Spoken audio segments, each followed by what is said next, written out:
अस्सलामुअलैकुम अल्हम्दुलिल्लाह આપણે સૂરે બકરાની આયત નંબર 44 સુધીની તફસીર જોઈ। હવે આજના એપિસોડમાં સૂરે બકરાની આયત નંબર 45 થી તફસીર શરૂ કરીએ છીએ ઇન્શાઅલ્લાહ। આજના એપિસોડનો ટોપિક છે સબ્ર અને નમાઝ મોમિનના બે મહાન શસ્ત્રો।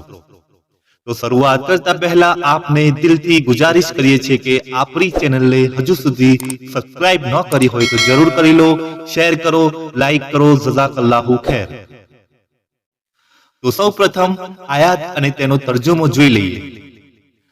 आयात नंबर 45 अने सब्र अने नमाज थी मदद प्राप्त करो अने आ वस्तु भारे छे परंतु अल्लाह थी डर राखनारो माटे नहीं।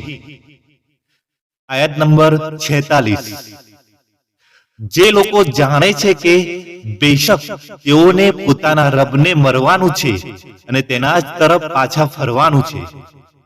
तफसीर सब्र अने नमाज थी मदद प्राप्त करो। अल्लाहना दरेक उपासक बंदगी करनार माटे सब्र, धीरज अने नमाज ए बे महान शस्त्रो छे। नमाज द्वारा एक मोमिन ने अल्लाह साथे जोड़ाण अने संबंध स्थापित थाय छे, जेना द्वारा तेने अल्लाह तालानो साथ अने टेको मळे छे। धीरज थी चारित्र्यनी परिपक्वता अने दीन धर्ममां अडगता प्राप्त थाय छे। हदीस में उल्लेख है कि जारे पर पैगंबर सल्लल्लाहु अलैहि वसल्लम साथे कोई महत्वनी बाबत आवे त्यारे तेओ तरत ज नमाज पढ़ता। फतहुल कदीर अने आ वस्तु भारे छे એટલે કે મુશ્કેલ છે પરંતુ અલ્લાહથી ડર રાખનારાઓ માટે નહીં।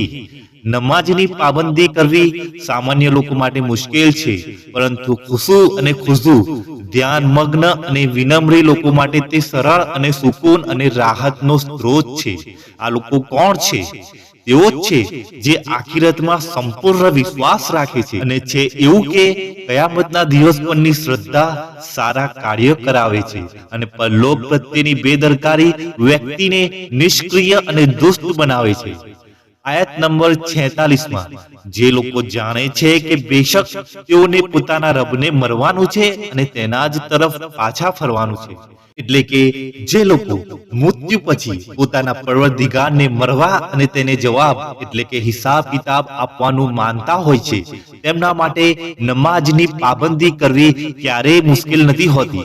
પરંતુ જો કોઈ નમાજ ચૂકી જાય અથવા નમાજ પઢવામાં વિલંબ થાય તો તેઓ બેચેન થઈ જાય છે અને જ્યાં સુધી તેઓ નમાજ અદા ન કરે ત્યાં સુધી તેઓને ચેન પડતું નથી અને જેઓ આખિરતના દિવસ પર સંપૂર્ણ યકીન નથી રાખતા તેમના માટે नमाज पढ़वी मुश्किल अने बिनजरूरी थई जाय छे। तफसीरुल कुरान।